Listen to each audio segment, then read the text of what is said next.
Welcome to Craving More, a CrossFit Crave podcast where we find motivation through obstacles, resistance, and everyday life. With your co-hosts, Matt and CJ. On this episode of Craving More, we interview James and Natalie Guyan. The Guyan family live in Spain. They are the co-founders of Compete Force, which is a product supplier to CrossFit competitions all throughout the UK and most recently here in the United States. We learn a lot about the Guyan family, where they've come from, what they've been through, and how together they developed two separate businesses. I hope you guys enjoy. Yeah. So I guess we can officially kind of get started since we've kind of already started. So welcome to Craving More. Thank you for joining us, guys. We would, I guess we'd like to start with maybe just a little introductory to yourself. Obviously, you've met CJ and I, and we started this like a year ago, and we've had a lot of interesting guests. Did you get to see the Mo podcast I sent over? I don't know if you. I haven't. No, I didn't click on it. But I've met Mo, so he's sort of quite. Yep. Yeah, it was. Yep. We did a Zoom just like this after our first competition. It was a ton of fun, but we've been fortunate. We've had doctors and psychologists and people want to jump on our podcast. We're not really sure why, but it's been really good. It's been a really good conversation so far. It's been really like on and off too, with like COVID hitting. So then you have to stop, and then just traveling and everything. So, but it's been fun. Yeah. Cool to just talk to people and kind of get other people's perspectives and learn a little bit. Yeah, that's right. So it's been the same with sort of work. It's been very similar to that. So you know sort of the teams kind of sort of face-to-face meetings with clients and stuff like that. It's quite similar. You know, you're very much up close and personal with people. That's right. Yeah, definitely. So to start off, thank you for being our first official, call it title sponsor to our little event. You know, as we started talking over the last couple of weeks, Compete Forces, we've added you as our sponsor or title sponsor to the upcoming Summer Classic. So that's exciting. And that's kind of what kicked off this idea of, hey, let's jump on a podcast, because I've done research. Obviously, James, you and I've spoken, and Natalie, I've been all over the internet looking at, your TED Talks, and I'm like, holy smokes, like talk about a power couple. Right. It's one thing my wife and I talked about this morning. As we were listening to your TED Talk, we kind of laughed and like, that's a power. If there's a power couple, that's a power couple.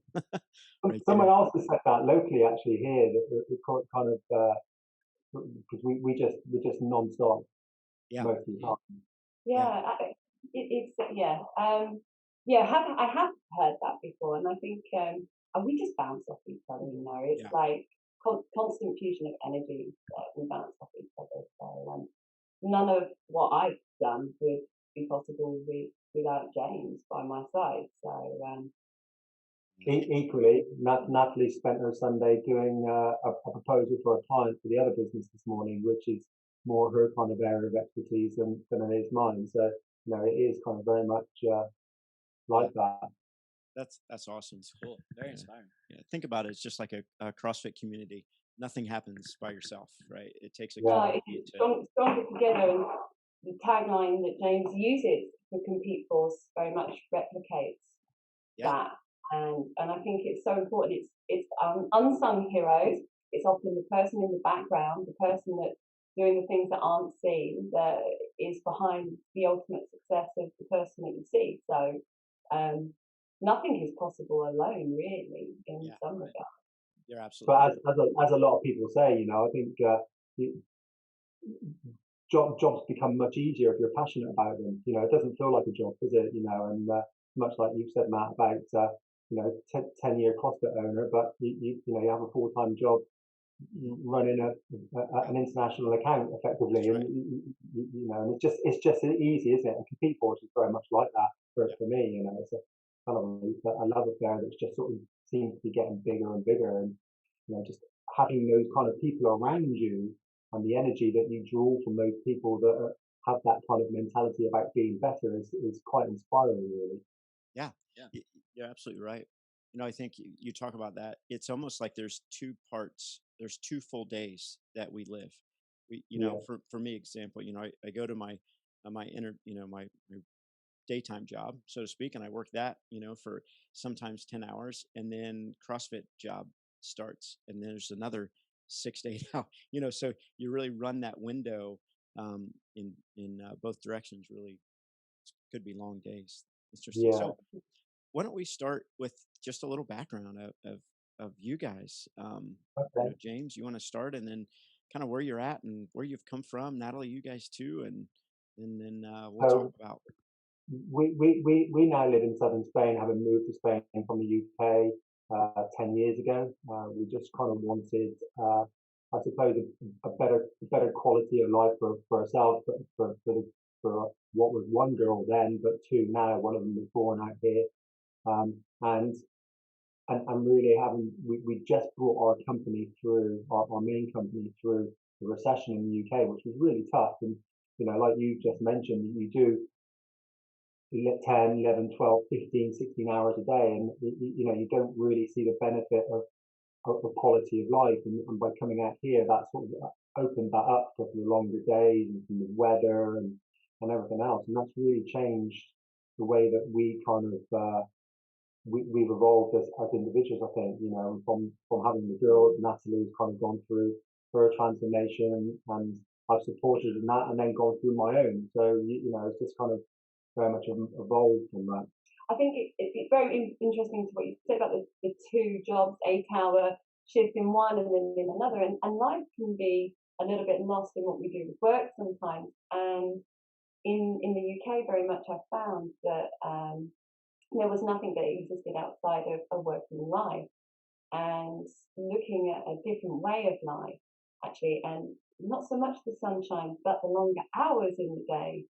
There's still 24 hours there, but that perception of that and a different way of life where there was more of a focus here on family actually opened up a different lifestyle for us to be in our profession and to build a successful business within recruitment, but also to be very hands-on as parents and be there for our children rather than any alternative that was available. So it really did create a massive shift of mindset and lifestyle for us to move here, really. Yeah, yeah. I think when we lived in the UK, and when Zara was just born,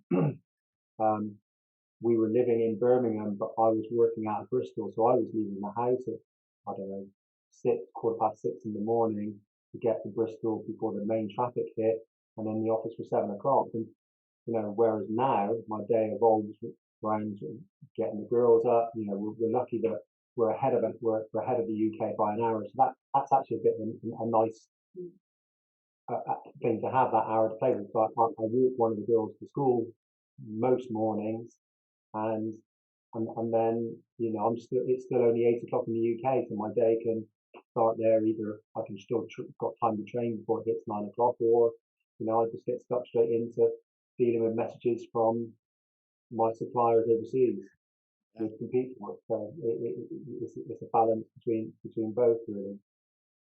That's really interesting. Yeah. I never would have thought about moving or whatever to make like the longer day and how much that actually has like helped you guys. I guess. Sorry, go ahead. No, I was gonna say, it's like making time for those smaller things. Mm-hmm. The small important details that can get left behind in life. And I think that's one of the things that we talk about in CrossFit as well. Don't forget the mobility, because Right. without that, you're not going to move forward in everything else. And it's important to hold on to your family values, or to look at there's some quality downtime and where you're going to get that from. And in all honesty, we probably could get that in the UK and wherever you are in the world, you can get that. But for us, we made this move, and making the move realize that to us, and then that was a big shift in how we Evolved from there. it evolved from there and opened our mindset, I think. Yeah, that's incredible, because that's like a really big life decision. Did that Yeah, take a lot I of don't thinking? think we saw it as that. You think that the States is however many times bigger than what the UK is, and how often do you see people moving from the East Coast to the West Coast or vice versa? And it actually isn't a great deal different than that. We just thought, well, we're moving house, and didn't think of anything more than that. And if it didn't work out, we'd move house again. We literally packed up a van and drove the van onto a ferry and then drove the van down through Spain. It was just as simple as that. His brother helped us to do it, and within a 48-hour period, we moved house. It was kind of good fun. Yeah, I love that. Yeah, 15 hours drive down through Spain, unpack, job done. It was, Good to go. There you go. yeah. There you go. Yeah, it's interesting. I'm gonna talk about where you guys kind of started with exercise and fitness, and then finally CrossFit. But CJ's he's getting ready for a huge life change here. Yeah. Coming up in a year, he's getting married. So I think as you guys Wow. talk about that transition of just uprooting and moving, it's like, oh no. Yeah, I'm trying to, was that a hard decision? How'd you guys do that? Let's go. Yeah. Take your brains a little bit. I want to move to Spain. Yeah. So what started you in your kind of fitness journey, and then how did you find CrossFit and in that connection? I'll let Natalie start there. Hopefully she'll keep it. Well, there were some bits and bobs that went on, but a big point was after we were in Spain and I had my second child and I had this pregnancy weight and needed to go on this journey again. And it was quite daunting. So I recruited James in to help me. And literally, we started off by running laps of the garden. I would run a lap, you go, I go, lap around the garden, tag high five, and then he would go round. I'd never heard of CrossFit at the time, but literally, that was what we did. Yeah. And we must have done 3-4 laps each. We were broken. And that then led on to us taking up running, and it started with longer walks, Yeah. and then the walks became intermittent running, and then even more intermittent running, and then to a point where it was just going out for a run. And I think for a long time we really kind of just used the outdoors and did some running. I did some boxing, tried out some classes, variety of different things. Joined a gym, started learning how to lift weights, which was incredibly empowering. That was a real aha moment where I was like, you have to come and learn how to deadlift. And he was like, I'm an ultra runner. And he's like, run ultra marathons. So I was like, yeah, but lifting is really cool, and talked him into doing it. And the personal trainer I had, he then had, whilst he had the personal trainer, I was like, oh, I'd signed up for a Spartan and needed to learn how to climb a rope. And I was like, well, there's a CrossFit box just across the road from the gym, so I'll go and see if they will help me learn to climb a rope. And it entered into this CrossFit box, saw all of these girls' names across the wall, and I was like, who's that? What's that? And you walk in and you get those goosebumps, don't you? And it's like, it was a super gritty box. And I think it was love at first sight, just this whole, what goes on here? Because you could feel the energy from the place. And from after doing my first WODs, which I remember as being a combination of wall balls, burpees, and rowing, I was hooked. And from there on, it was like, come on, you got to come to this box. You got to come to the box. And then obviously he's like coming along in the journey as well, and then you take over from there. Yeah, so then I took her and Natalie sort of, I've been running a huge amount, so I was running 50 miles a week, I've run a couple of marathons, I did an ultra marathon. I just enjoyed being out in the middle of nowhere on my own, and that was just perfect for me. So then going into a very static orientated traditional gym,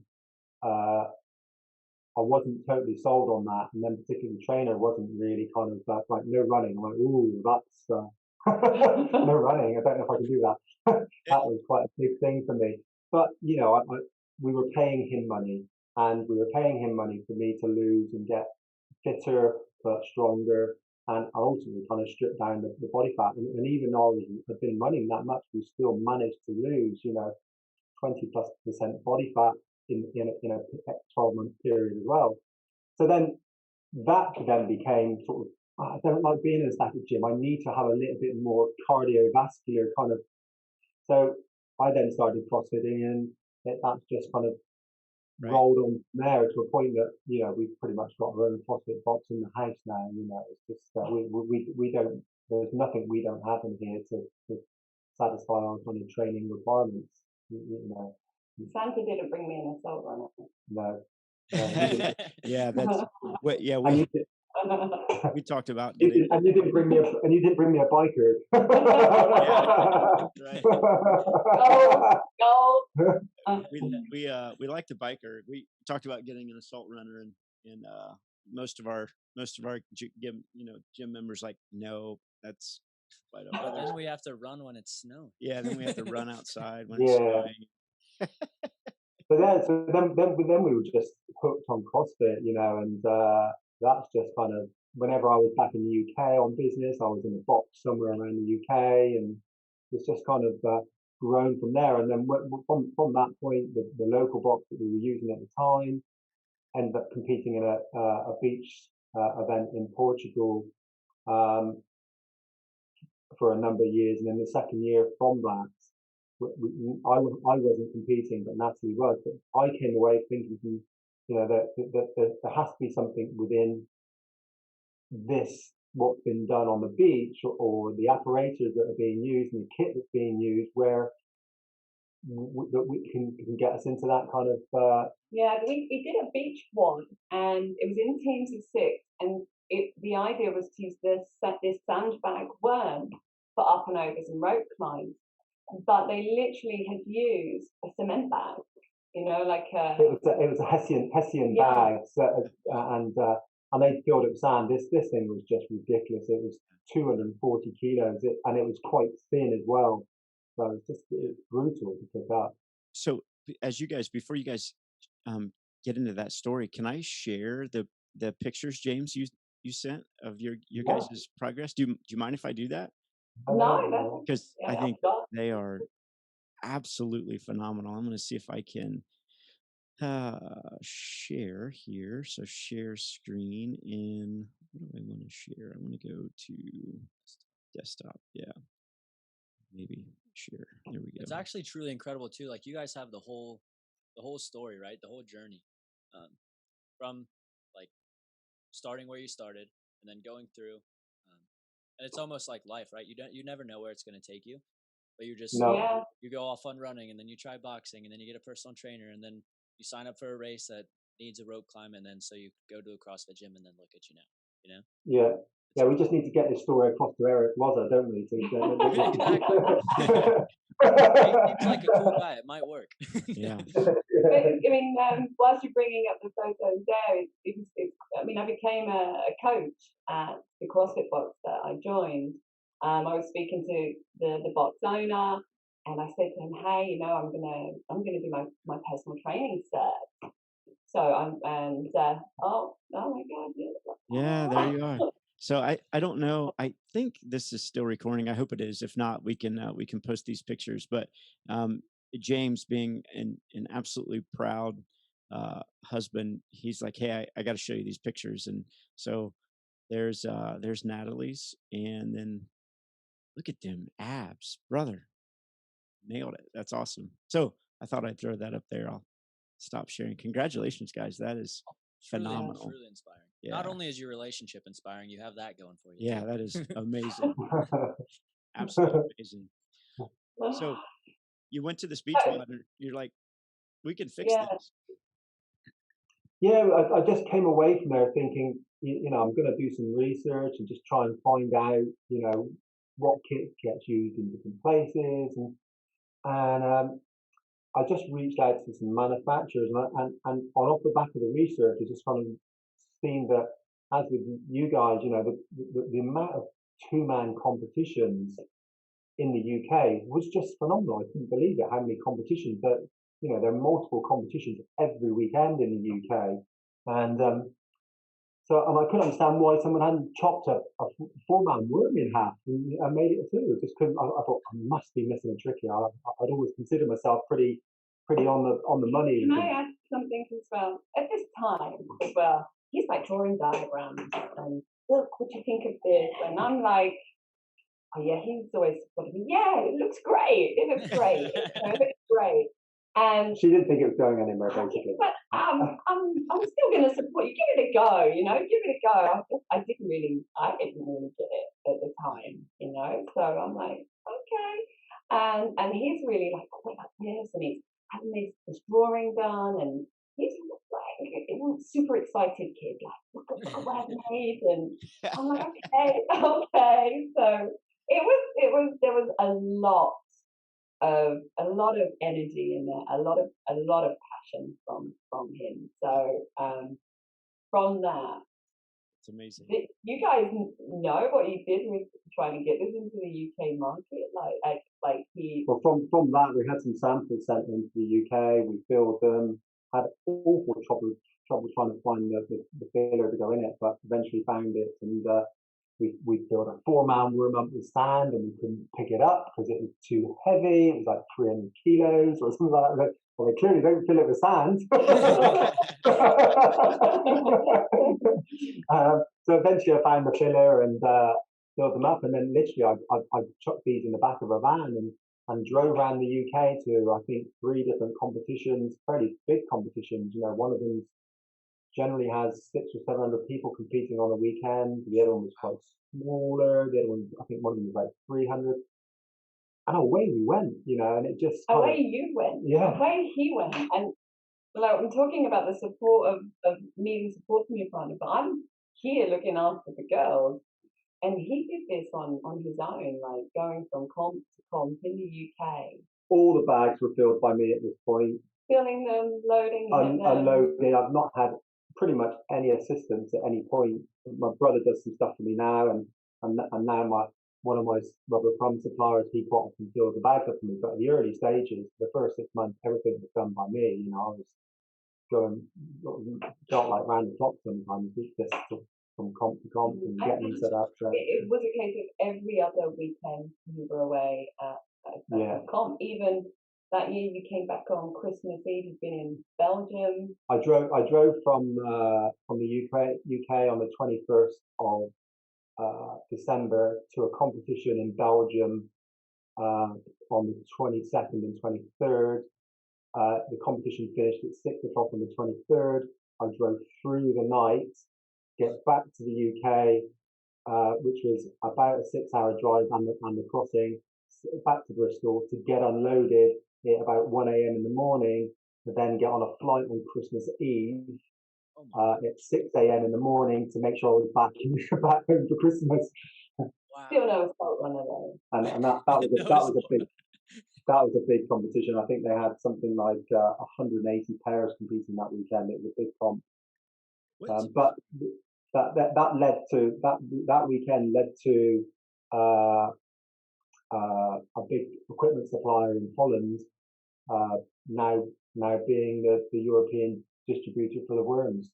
And he that was in December. He signed up in January, and straight away he pretty much sells worms across France, Belgium, Holland, most of Northern Europe.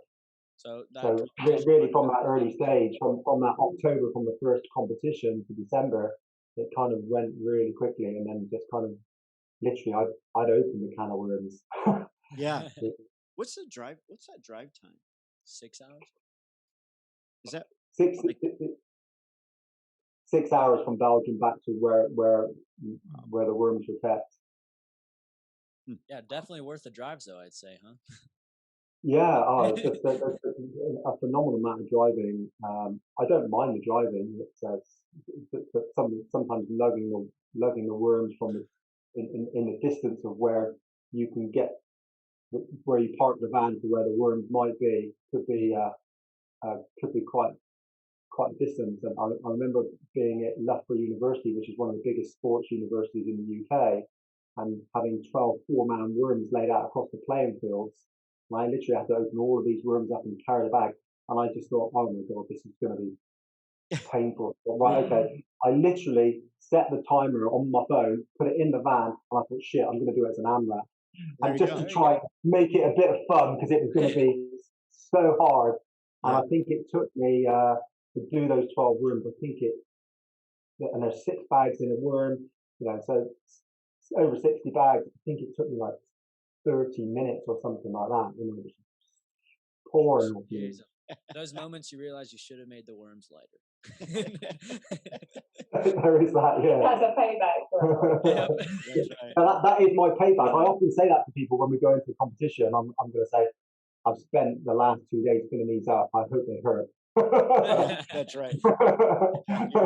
You're not going to enjoy this. Or at least I hope you're not. My joy out of it is seeing the worm aftermath when people are laid out. That kind of makes me smile. Yeah, that's right. That's right. You evil human. What was it like that the first time? So you put your first bag together and you take it to your first venue or your first competition or I don't know if it was a CrossFit box, and you lay that out and you're like, okay, I'd like to sell this to you. What was that process like?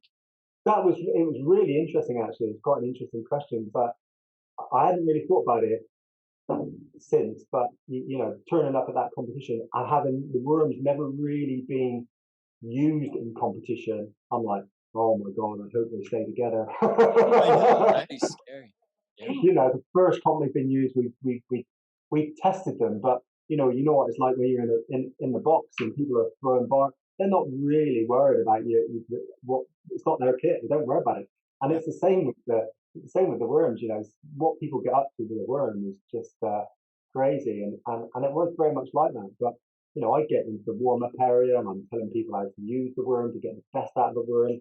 And it's funny, actually, I brought up a quote that's very apt for the way that I've gone into the worms. And this, I don't know if do you know Richard Branson? What is his name? Richard Branson. Richard Branson's obviously an entrepreneur, owns Virgin Airlines. But one of his famous quotes is, if somebody offers you an amazing opportunity, but you're not sure can you do it, say yes and then learn how to do it later. And that is what I did with the worms. I think that's what you do with everything. Yeah, it's like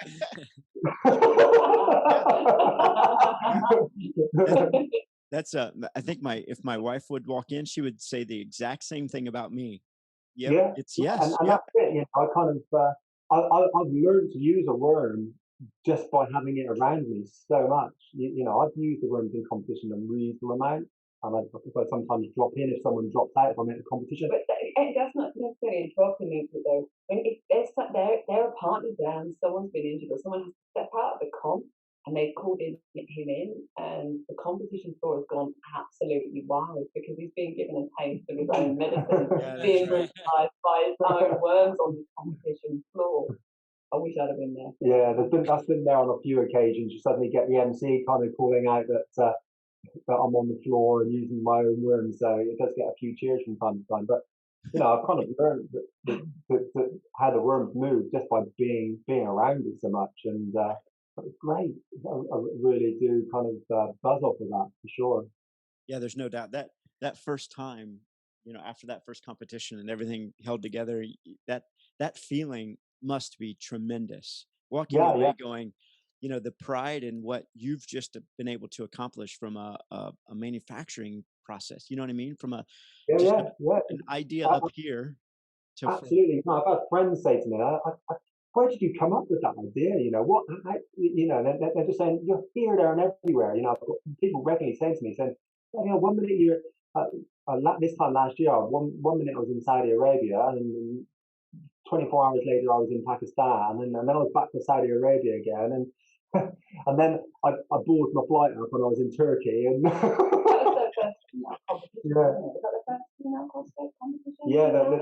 the competition that I did in Saudi Arabia, it was a male and female competition, but it was actually the first time in Saudi Arabia that females have competed in an open arena.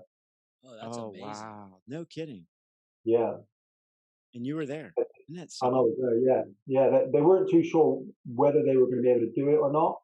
and they'd set up a behind the screen a screen to cover it all up so that they could compete behind the screen if they needed to. They wanted to compete in the open air with everybody, and they did. And yeah, it was amazing. You know, it was a great experience. You know, the competition contacted me, I think, 3 weeks before the competition, saying, "Look, you know, I know it's a bit late, but is there any chance you've got any rooms that we can get? You know, got 3 weeks." I went, "Well, I haven't got them in stock. We're gonna have to have them made, you know, and I think we can probably do it." And actually, when I got there, they just said, out of all the things we've done for this competition, we thought this was going to be the hardest because last minute, it's actually been the easiest. Oh, There that's we go. incredible. That's a great compliment. Yeah, no You know, kidding. I found them their rubber pump supplier in Saudi Arabia. You know, we dealt with the logistics of it really well. They actually covered my cost to fly me out there to make sure that they all got filled up correctly, Really? and I think we filled 20 rooms up in, I don't know, 4 hours or something. It was crazy. You know, they just brought in a load of guys and just got heads down and got stuck into it. Brilliant. It was a great experience. I thought, wow, that's actually one of the easiest weekends I'd had, and I thought it was going to be quite a tough weekend, but it was easy.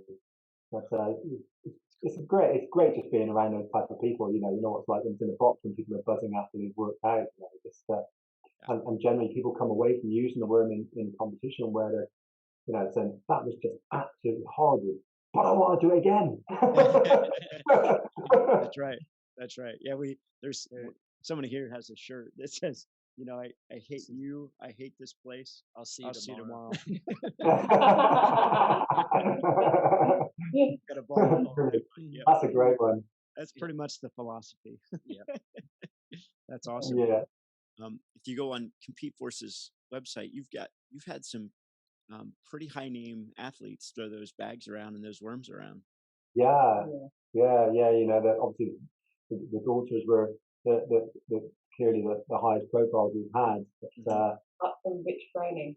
oh yeah, Rich Froning as well. Yeah, forgot about that. Of course, Who's that? totally.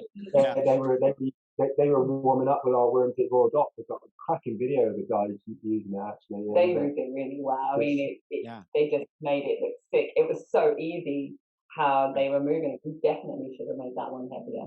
yeah, Yeah, no kidding. That video, so Ian, who you've met, James, Ian, he contacted me right away. He says, "Hey," he goes, "Froning used that worm." And I don't know how he found the video or where that came from, but he found it as well. So that's interesting. yeah. Well, you know, I know when I reached out to Loudon Live last year about, and I was aware of, you know, Rhodes kind of deal with Wadapalooza, but you know, I'm a big believer if you don't ask, you don't get, and what's the worst that somebody can say to you? It's Right. no, and you know, I've dealt with that my whole recruitment kind of life. You know, it's not an issue, and and it was great. You know, the guy said, yeah, I've heard of you guys, and you know, great reviews on your kit. And I'm like, that's just great. That's Kind fantastic. of what I want to be hearing, you know. But like Matt said, we've got some really good profile candidates using our kit, and long may that continue. Yeah, that's awesome. So you guys expanded too from worms to you have sandbags now, and you want to talk more about kind of what you offer in the UK? Yeah, you know, I think that I'm quite passionate about, you know, just good quality kit, you know, and I think that I just see that there's lots of gaps in the market, and from being at competitions so much, you know, and being able to sort of go down a vendor kind of route, it just was a natural progression to sort of start adding various different, ultimately in the first instance, sandbag orientated kit to that because of, you know, got trusted manufacturers that we're using, and you know, there's just lots of gaps in the market that we think that we can just give us that ability to bring extra kit and extra experiences to the floor. I think the big thing as well is he needed somehow to stop me moaning about rips in my hands as well. I love swinging on the bar and the gymnastics. I like high volume pull-ups, and I've gone through so many grips, and my hands have just been shredded, and then it'd be another week, and they'd be like that again, and I'm constantly moaning. So I think it's just your way of getting out of peeling the potatoes. Go and get a decent pair of grips, so my hands aren't being ripped up, because he's like, oh yeah, I've got these carbon fiber grips, and they're like this, and I'm again, oh yeah. because no grips ever work for my hand. Right. So when they came, I was a little bit, okay, I'll give them a go. But I did Murph with them, RX, and not one rip or tear with them. Yeah. So now he can't, he doesn't have to peel the potatoes so much or listen to me moaning about them. But I quite like strongman training, and the sandbags are something that I enjoy. I love slamming the sandbags and throwing the sandbags. Mhm. And it was something that we sort of said, that we were getting quite a lot of people interested in the worms. They're different, they're unique, they're becoming more and more popular in competitions, and so we're getting quite a lot of people coming on the website or talking to us about them. And I'm like, well, we should be really putting some kit out there that people can use on their own. And that's where the smaller bags kind of came from. And I think it was quite a good time, or should I say fortuitous in timing, with more and more people now training at home in a home environment or building a home gym and going to market with the independent bags. And there's something that I do, functional fitness boot camps. I'm not in a position where I can be an affiliate yet, but that's a dream and a goal. Sure. And I would absolutely love that in my village. However, I use them quite a lot because of the versatility for the guys that train, and they are a lot more rugged on the outdoors than taking some expensive barbells outside and having them whipped up outside. So to be able to use the sandbags in that capacity, and they have the same versatility that you would use for a barbell is really good. And they've really taken off, haven't they? They've become really popular, and they're being used in the comps now as well, the individualized bag. So yeah, we're getting a lot of interest now in the bags being used at competitions. We've obviously got them being used over in South Carolina in April, and actually just been contacted this morning about a competition that we're supporting, Wad Wars in Louisiana. They've asked if it's too late to get bags, so we're looking at trying to get the bags to them in time as well. So it's bringing a lot of interest. I think that's become very sort of popular over the last 12, 18 months particularly. And I think, like Matthew said, I think it just brings a different dynamic. We love toys, don't we, in CrossFit? Yeah. We love having more toys, the merrier. The more variations that you can put together using functional movements, the better. And it throws in that element. I mean, I was playing with a weighted rope today, and I'm laughing like a 5-year-old because it's a new toy. Right. So I think throwing things in like sandbags into the mix, they just throw a different element, and you don't anticipate the weight. Like, it's only like 35 kilos, which is what, 60, 70 pounds. And so you're like, that's pretty light for me. But it's just a completely different animal to move. So you've got to learn to move around it again. So it's like, okay, I've got to get back down with the technique of how I'm going to move this to be able to shift my mass against it. So it schools you a bit as well. And I think for want of a better word, CrossFitters like to be schooled. We like to turn up every day, and be schooled. That's right. That's true. And like you said, the technique and everything is a lot different with the sandbag, but it's so versatile too, where you can just, like, you could take it in your living room and you can do cleans and stuff in your living room. Like, you can't do that with a barbell. It's the slamming, Right. A lot of people are dropping barbells. They can't slam them down, but they're dropping them down. And actually, that I say to a lot of the guys in the classes that I coach, wow, whose head is it? Maybe I shouldn't say that out loud. By the end of the workout, I'm sure it's my head they're slamming down. Exactly. Or the tax man, or if the husband didn't take out the bins or whatever, it's a really good release of tension. So that's awesome. I've got a nice surprise coming, I think, for some of the big comps, big team comps later in the year. I think I've got a nice big giant strongman bag that's, I think, probably going to weigh somewhere close to 400 or 500 kilos. That is going to kind of do for rolling or flipping. So watch this space for that one and just I want to get some help filling and moving that bad one. Have you fun moving that one in a Good luck. competition. Really gonna pay for that. That's right. Could you record that when you're starting to move that one around? Could you just record that for me? I might be busy that week. You'll be following them with the video camera. That's right. Yeah. You got it, James. You got it, James. It's not going anywhere. I know. Just keep trying. That's awesome. So what's your guys' like your next step? I know you're gonna provide us with some bags and we're gonna go from there. And I know you've got other competitions here in the United States. Like we've got loads of competitions in the United States. It's, at the moment in the UK, obviously with the pandemic, it's really quite flat.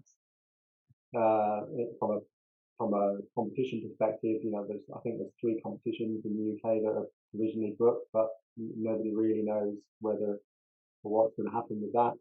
Whereas the US seems to be, as much as possible, carrying on as normally, and dealing with it in a slightly different way. So at the moment, we've got a competition in a couple of weeks in Illinois, in Springfield. We've got at the moment 3 confirmed in April. 1 in May in California if it goes ahead. June, just probably got 10 or 15 competitions between at the moment from what I'm aware of this year in the US. So, it's just I'm trying to keep them in pockets where we can deal with if the worms for whatever reason don't sell. I'm not moving them about too much, but for all intents and purposes, I'm just keen to let people enjoy the experience as much as anything else. Yeah, I know we're super excited to have the worms here and for our competition in July. I think there's another comp in Ohio, just maybe south. About an hour and a half, I think. From you. Yeah. They're the weekend before or after. I can't remember which way around it is. Yeah, I think it's before. Maybe before, but yeah. Yeah, I think it's before. Yeah. We're super excited. We program for the workouts, and I always love incorporating sandbag stuff, or like trying to. And we have I'm super excited. We need to talk about that too, because I know we've talked about worms, but I think the bags might be something. The strongman bags might be something that we want to dive into. This guy here is like, he goes, I wonder how it's to run a 400 meter with that worm. I'm like, I don't know. Sounds like we're going to find out. Yeah. Do you have partners? I don't know how you do that. I've seen someone else has actually said that to me recently. They've got he's taken his event from 1 day to two days, and he's thinking about doing a big hill run that most people would struggle to run up on their own, let alone trying to carry a worm up. And I'm like, whoa, that sounds brutal. But some of the ideas that people are coming up with.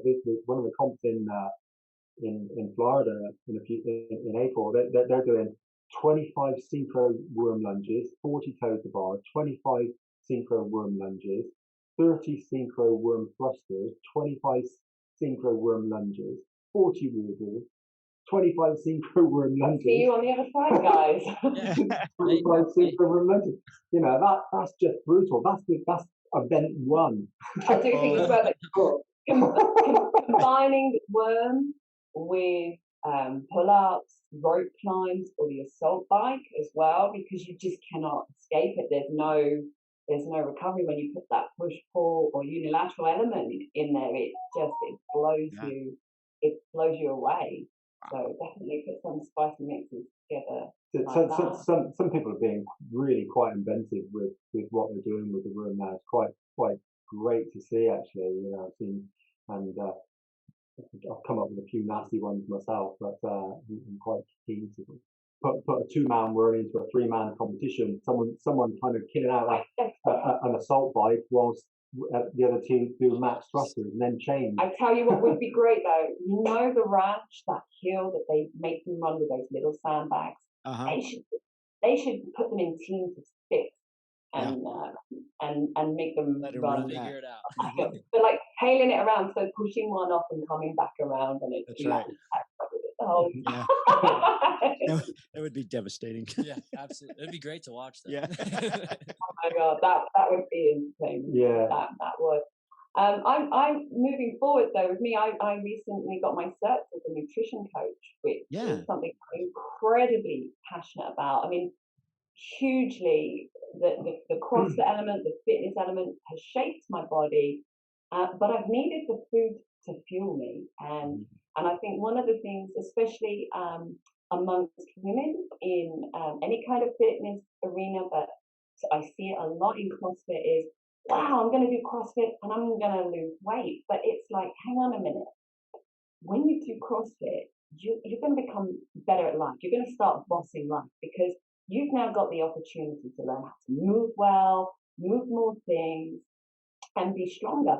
But to do that, you've got to eat well. And we need to change that mindset of eat less, be less, to actually eat more to move more and to discover what it is that your body is designed to do and how it's designed to feel, because that's the deal breaker in your health and in your life, and the secret to longevity is fueling those workouts. So I'm hoping to combine this in everything that I'm doing at the moment to try and empower as many people as possible to eat well and to thrive. Good food, good nutrition, new PRs, smashing workouts, and bossing life. That's really important for that too. Like all the diet stuff, so fueling your performance instead of just, like you said, eat less, be less. Like you can't outwork a bad diet. So no, right. But there's the perception of so many people, like you said, is just the eat less, be less thing. But that's just, it's counterintuitive. Really. That's right. You know what sounds really good? Compete Force Nutrition. Huh? Have a look on Instagram. There's an Instagram page called that. There you go. I like it.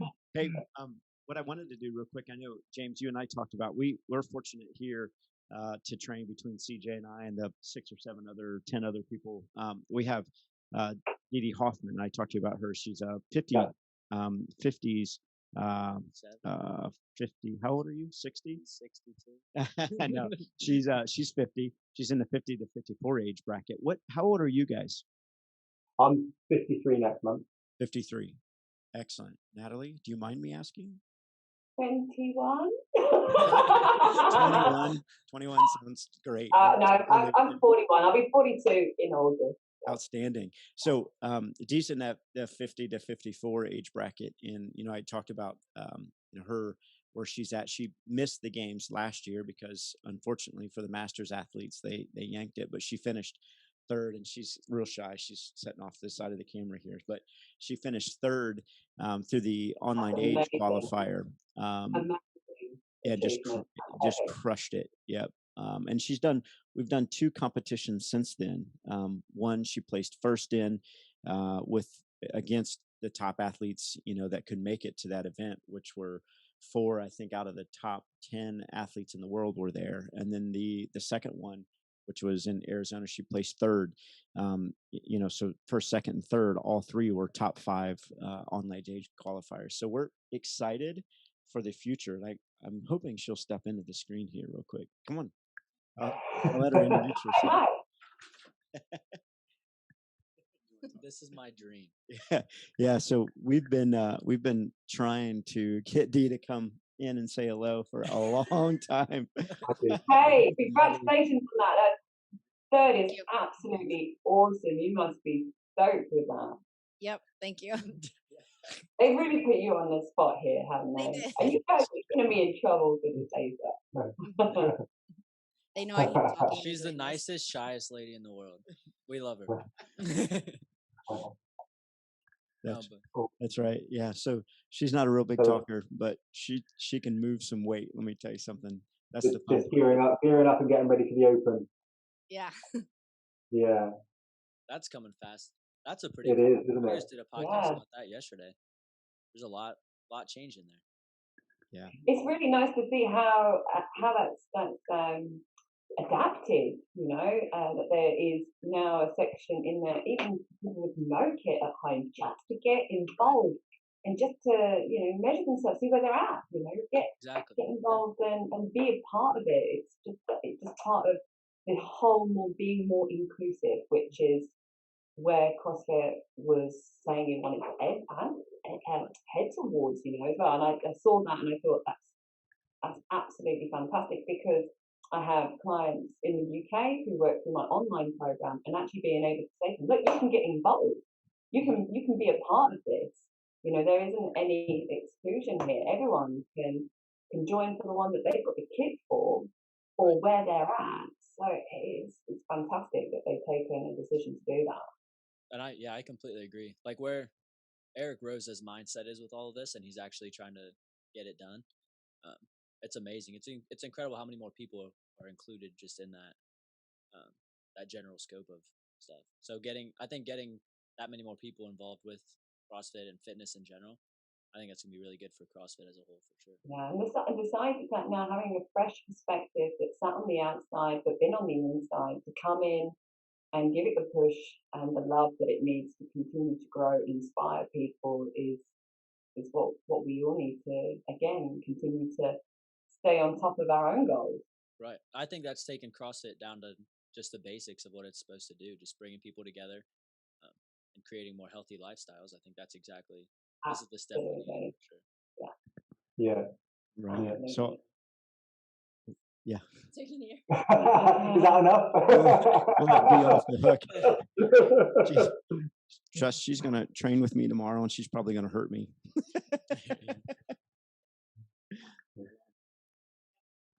So yeah. So that's awesome. Thanks for letting her interrupt our conversation there. Right on. So, gosh, what else? I think, Natalie, can you still hear me okay? You guys hear me okay? Yeah. So, I definitely want to, I hope this is just not one podcast. I'm hoping we can at least get you guys back on again. Natalie, there's a whole slew of questions that I have for you and in your journey and just your nutrition piece. I think there's something that we can expand on and talk about and share with not only our audience, but our box members and everything else there, because your transformation is just amazing. Happily so, and I think everybody should have access to good information about what they need to fuel their bodies. And that it really was a game changer for me. Feeling, this is how I'm supposed to feel. And along the way, there were a lot of bad diets. I've got to be honest about that. If it's out there, I've done it and I failed at it, because that's what I do. But I learned along the way, and throughout that journey, I said to James, I really want to get to grips with the science behind it. Yeah, I did my personal training certification, but I wanted to really get to the science behind nutrition, understand it more, understand the behavior, the habits involved, and I absolutely love learning it at a deeper level, and love passing it on. And when you see people with that penny drop moment, and they feel that empowerment, when actually, wow, now I feel more energized after a workout because I'm feeling more energized going into it. It's a game changer, absolute game changer. Yeah, and like you said, with how you found out how you're supposed to feel, So like a lot of people, the problem with the internet is you have access to anything and anything anyone writes, right? So everyone has those fad diets where they see people doing incredible things, whether they did it sustainably or not, right? Yeah, and yeah. Of course, you're going to feel bad when you're doing those diets, but then a lot of people think like, well, that's what happens when you eat healthier, when you try to do, even if they're not eating healthy or not eating for their performance or what they're supposed to do, right? Like with what you were saying earlier. Absolutely, and I think when you walk into a box and there's no mirrors, and it removes that whole physique aspect, especially coming from having a personal trainer and it being very physique driven, and then you step away from that, and it's how you feel when you move in a workout, and it's how you feel when you move around a barbell, and how you feel when you're flying on that bar. you can't describe that euphoria, and you need the right food to fuel those workouts so that that can continue and you can stay away from injury. Because if you don't, you're just going to end up feeling very fatigued, tired, and injured. And I think a lot of women and men as well are walking around in a state of fatigue in this conundrum of following the latest diet that's being sold to them because of the dream or the photo of this, that, and the other. Oh, do this in 6 days. When actually, we're all so incredibly different. We've all got a different blueprint of what we need with our own lifestyle and our own environment. But we need to take a little bit of time to look at ourselves actually before we know what it is that we do need to do. So it's something that it's got so many layers on it that I'm only just scratching the surface of, but I'm loving the direction that it's going in. That's awesome. Good. Yeah, and like you don't even have to do it for performance, right? So like no, like you're saying to fuel for performance, but you have to fuel for everyday life as well. So if you're just going through life constantly fatigued, I mean, you have to be life is a performance. You've got to show up for life. Mm-hmm. This is your life. It's a one chance deal, and how you want to feel every day is about what you put in. Right, that's right. It's a one-stop shop, baby. That's right. That's awesome. Yeah, so I would love to continue this conversation if we can, and set up another call and go through, kind of more additional information on, your track from nutrition and kind of where you started and where you're at today. And I was looking, I think it was on your Facebook. You have all your everything you've taken, all your certifications and whatnot. And the one that jumped out at me that I'm most proud of is that gymnastics cert. So I don't know if you remember who your gymnastics coaches were, but I don't know. You guys still there? I'm trying to think a little bit. What is Nathan Bird? Nathan Bird. Okay, right on. I was on that staff for about almost 4 years. I was on the SME staff for CrossFit Gymnastics. Worked for Jeff Tucker, and so so gymnastics in that group is really near and dear to my heart, at least. Well, I mean, again, with CrossFit, it goes so much more beyond just the subject matter.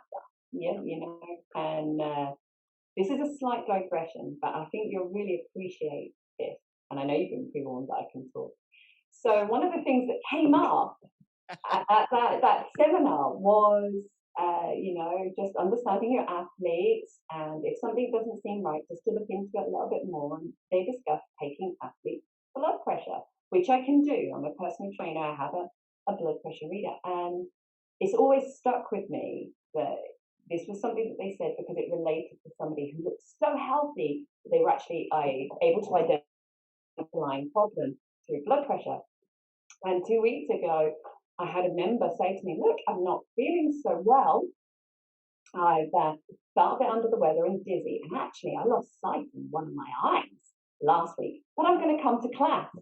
So I was like, "Okay, have you seen a doctor?" And she was like, yeah, everything's all fine. I've had some blood tests done, everything's all fine. And I said, "What was your blood pressure?" Because I'm thinking, and this has stayed with me. So anyway, she's like, "I don't know, they didn't take my blood pressure." And I'm like, that's like rule 101, no? Yeah, right. Odd. But this is Spain as well. So,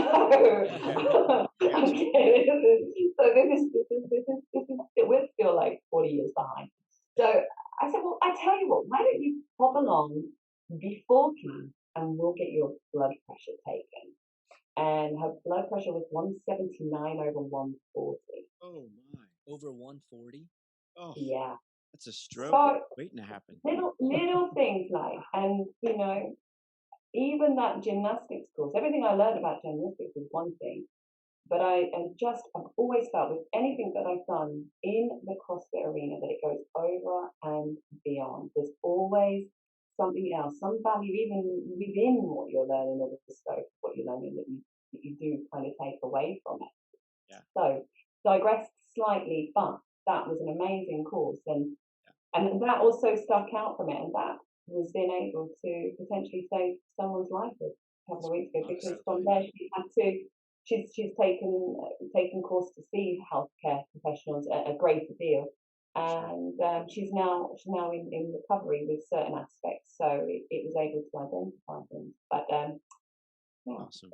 Yeah, Well, that's great on you to apply that knowledge too, though. You know. Yeah, I agree. But you have to sign up for these things to find out, no? So Right. Mm-hmm. Yeah. True. Yeah. You just like your husband, you have to say yes and then figure it out. Yeah, Right. yeah. Absolutely. do definitely. Yeah. Well, that's great. Definitely. James, we're super excited to see, kind of the future of what Compete Force does. And Yeah, well, we've got a great platform coming into the US, so hopefully that platform will kind of lead on to bigger and better things and allow us to sort of bring the rest of the kit in over the period of the year to sort of start selling the grips, which had some great reviews in the UK. So I'm keen to sort of get the grips and the bags and everything else, and we've got some great new products sort of in development as well that we're working on to kind of bring to market. I'm just that sounds tweaking good. most things to kind of suit a lot of my own kind of preferences, but I think I've got good preferences. I like to think that I have. So, hopefully that they'll be well received. So we'll see. When I met James, he only wore Armani socks. He wears things based on how they feel. Right. And he's a stickler for quality. So he won't wear a shirt if it's itchy or anything like that. So Nor will I.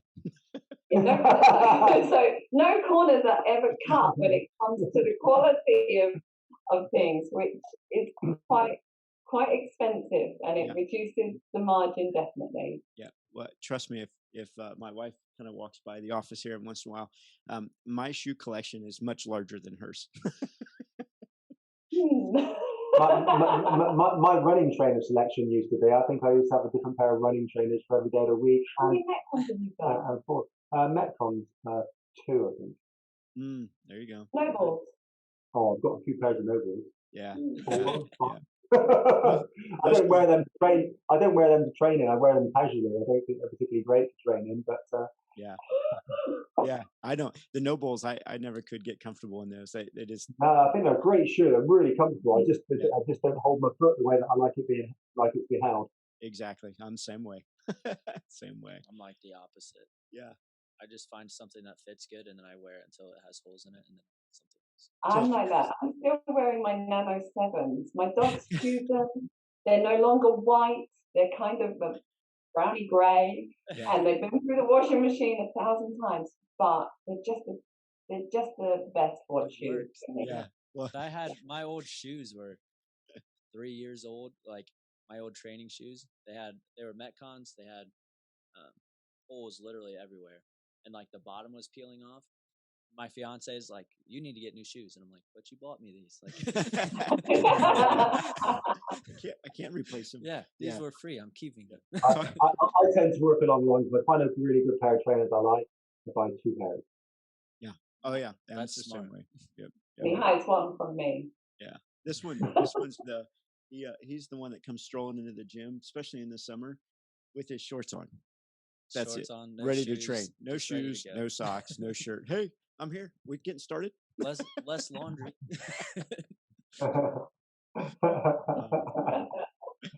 So, well, hey, do you? I'm going to put CJ on the spot a minute. Sometimes when we close these podcasts, when we have guests, CJ comes up with these awesome questions, 1 or 2 questions that he has. I know of one, the horse and the duck, but I don't know if he's got any other ones.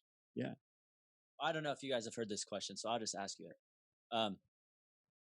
Okay, so, shoot, if you were going to get attacked by, okay, you can pick and choose. So you run out of your house and you grab a baseball bat, and that's all you have.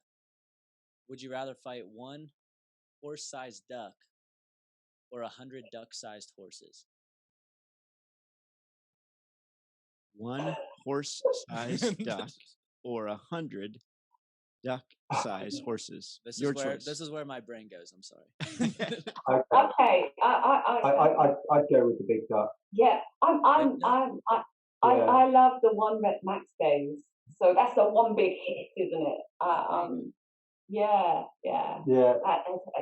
Well, we've got a samurai sword, so can we swap? That's the best explanation though of why they would pick that I've heard. Yeah. I like the 1 rep max, just going at it. Literally, yeah. Yeah. Other people were like, well, we had one other one that was kind of good, but it was just like, well, I'd rather just face all big problems at one time. Yeah. I'm like, oh, okay. There you go. So I just was swinging at 100 little doves. Right on. If you guys were to recommend one book, what would it be? I don't know if you have one, but I've got one. But I don't know if you have one.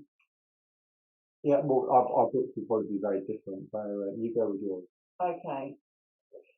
I did have a previous favourite book, but a friend of mine bought me a book for my birthday last year, The Four Agreements. You know it? What is it? The Four Agreements. You know it? 4 agreements? I don't think so. No. We're gonna write it down then. Okay. I would go and get it and show it to you, but I've lent it out. That's okay. And it's a book about, and it's the Four Agreements you have with yourself. So it's quite philosophical in a way, quite a spiritual driven book. And in the first part, it's a bit slow to get going in the first part. But when you get into it and it starts to relate things that have happened that you can instantly be drawn into and relate to yourself and see yourself in. And it talks about how we see in others what we see in ourselves. But yet we're all completely different because everything that we think and feel is based upon our own unique journey. So we now know that social media does this, that we all see this different newsfeed on Facebook and so on and so forth based on our unique likes and clicks, etc. And we're like this in life. So we all think and feel and see things based on our unique experiences, and we're all different. So we've all got this different map behind us that has brought us to where we are. But then we're attracted to people that we can identify the same things that we like in ourselves. And it goes into this in quite a lot of detail. And I just really related to it and took quite a lot from it. It gave me some personal growth. It helped me to continue to grow my mindset. But I relate it quite a lot to CrossFitters because I think when you walk into a box, you identify with people around you. And everybody has come from a different place. And it doesn't matter who you are. It doesn't matter what you do for a role, what your job is, what your background is. You are all even in the box. That's right. You know, you're all on an equal playing field. There's no border between you. But yet you all see this one thing that you've got in common and you reflect upon each other. And I thought it wasn't a book that was born out of the CrossFit industry or anything like that. But it's something that just really made me feel how I feel when I'm inside a box community, the fitness community. I like that's that. great. Yeah, I'm gonna have to read that. Mhm. That's kind of relatable to. We coach a group of well, they're probation kids. Basically, they're juveniles that have been in trouble with the law. So in the United States, they put these kids on it would be court mandated probation. So sometimes they have to wear like an ankle monitor to see kind of where they're at and where they're going. But we started a program almost 3 years ago now where those kids it's court mandated by the judge that they have to come to CrossFit. So they come to CrossFit 4 days a week at 3 p.m. for an hour, and we put them through a CrossFit workout. And the transformation of their mind and their thought process by what you just said, because their probation officers have to come with them. So they're assigned a probation officer, an officer of the law that tracks them and does all of the stuff outside of CrossFit. Those officers have to work out with them. If they come into the box, you've got to work out. So and we're in charge from a coaching perspective. So the officer's not in charge, the student's not in charge, or the individual that's on probation. We are. And that level playing field has changed lives because now all of a sudden they think I'm a part of something. Like these guys are telling me I'm doing a good job. They don't hear that. They don't hear it at home. there's mental, there's sexual abuse, there's drugs and alcohol, and so everything they hear outside of that hour that they're with us is terrible until they hit that box. And we're like, hey, you're doing really great today. Let's change this form. Let's go a little heavier here. And it's just life changing for them. And it kind of speaks to what you just said. And you can see the progression of them over time too, where it's like they first come there and they don't want to be there, obviously. But then by the end of their time, they're like, some of them will come in when they're not even supposed to come in, like just to come work out or something, or just to hang out. Because the community and the that aspect of what you just spoke to. So I've got to read that book. It sounds really, really interesting. I'll drop you a link. I'll give it to James to drop it to you so that you can get straight on to it. But it's, as I say, bear with it in the first moment, but it'll come. It'll come. I had to give it a moment to get into it because it's a very awesome. Way to start. Awesome. James, any reading? I haven't read a great deal. I don't sort of not something, but I suppose there's a few books, sort of some are kind of non-fiction. But I suppose if you're looking at, I actually quite enjoyed reading Ben Bergeron's book, albeit I found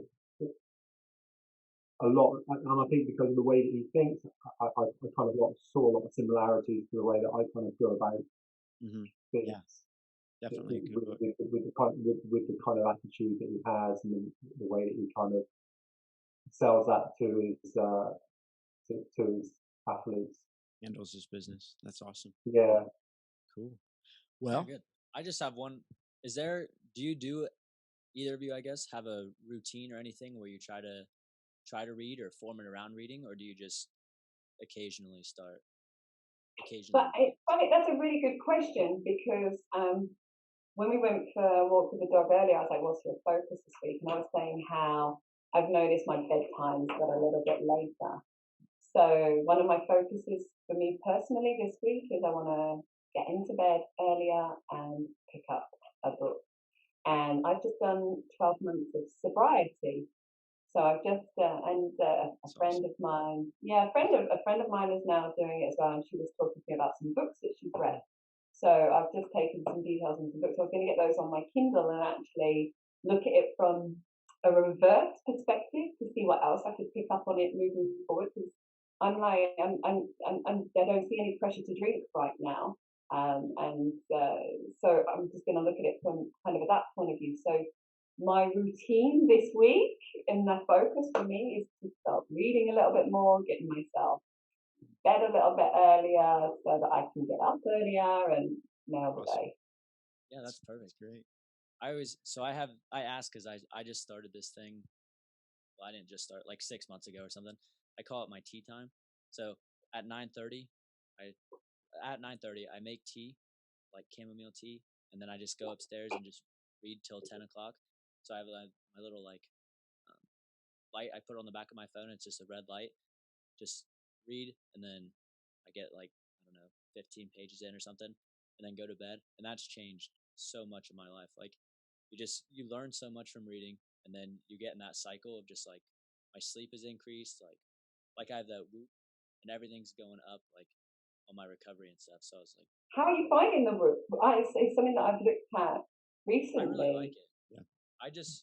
Matt's had his longer than I have, but it's still like getting to know my body a little bit. But the sleep has been really good. And then tracking workouts and stuff. And then, like I was in, I don't know, there's different phases, like the red, yellow, or green. Like I was in the red one day, and then, so I just took it, like I just went on a little ruck, and then came back. And then the next day I was like back in the green. And then I went in the red. We had one of those 3-hour workouts or whatever. And then I didn't get good sleep. but like you said about sleep's so important as well for recovery. And yeah. So then the next night I was in the red again. So I was like, I wonder if just sleeping is just like, if it actually works, or if sleeping is going to get me back in the green. So I did another day of just like intentionally I stayed up too late. and then did a hard workout on the day I was in the red, and then I woke up and I was farther in the red, and I was like, oh gosh, Yeah, bad idea. And that's kind of what I see it too. The recovery that your day strain and then your recovery. If you look at that, and CJ's point, it's like hey, I'm running in the yellow or the red. It's really an indication of okay, I need to be really, really smart about what I do today, because if I continue down this path, injury, long-term fatigue, everything else just sets in, and this, it gives you an indication where you may not, you jump into some workouts and you're like, oh, I just don't feel good today. And then it's like, oh, that's mental, get over it. You'll be all right. But when realistically, the data shows that, yeah, you don't feel good. So stop, think about doing something differently, and then recover. And then tomorrow you're going to be great. And my recovery right now is at 81%. It's in the green. I hit the workout before I came over here and felt great. It was hard, but I got a great sweat on. I'm like, yeah.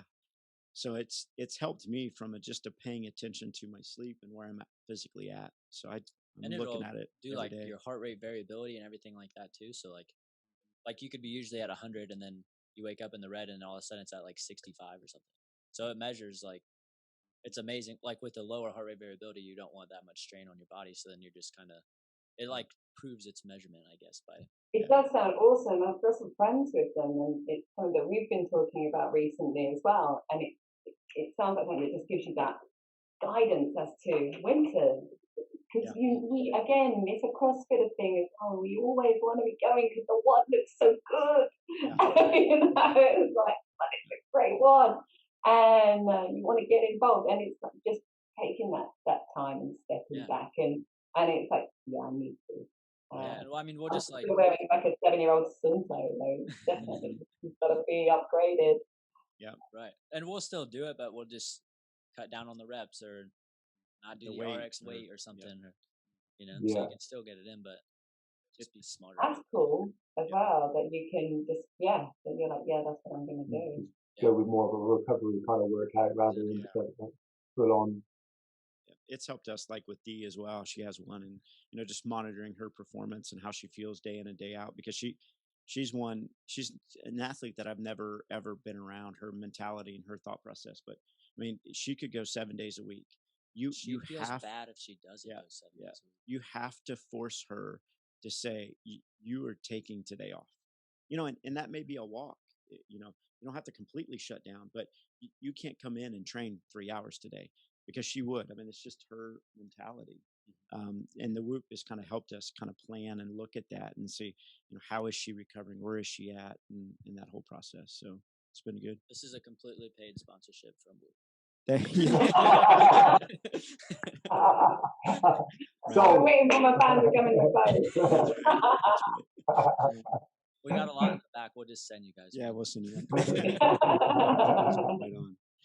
Well, hey, this has been tremendous, guys. We really appreciate the time. I know it's late for you guys there, and we've kept you kind of over what we thought we would. But do you guys have any thoughts or anything you want to finalize with? We hope we can get you back on another Zoom. Well, I want to know what your box looks like. Well, I hope fingers crossed, if we can travel, hopefully you might see us at your comp, but we'll have to kind of wait to see what happens with the travel restrictions. Yeah, that'd be amazing. Yeah, for sure. Yeah, Natalie, I'll send you a link. I'll send James a link to. We got a little video that we during COVID shutdown we kind of transformed our box a little bit. So I'll give you a little video and I'll send it to James and you can check it out. Nice. Very cool. Thank you. I appreciate that. Yeah, for sure. But it's been awesome chatting to you guys as well. I've had loads of fun chatting to you guys as well. And the random duck horse thing, that's like, I'm in my mind, I was like, what about all these little ducks though? And I'd be trying to hit some and they'd be getting my backside. And I'll be trying to kick them off. So that's going to be in my dreams tonight. We're going to think that. Yeah. Could have went either way. I'm glad you. That's right. I'm glad. That's right. Yeah. Tomorrow you're going to be sharing that with your girlfriends. You're like, okay, listen, this is a question I got to ask you. That's right. A horse-sized duck or a funny you say that, because she's got a nutrition Zoom camp for sort of lunchtime tomorrow. So that would be the final That'll be question. Yeah, you could get really deep into it. Like, can I climb a tree and then just whack the little ones, or what's my Batman? You know? That's right. I'll see if I can translate it into Spanish as well. Get some answers from the Spanish crew.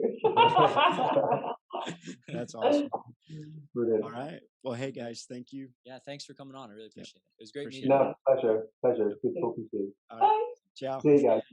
Bye bye.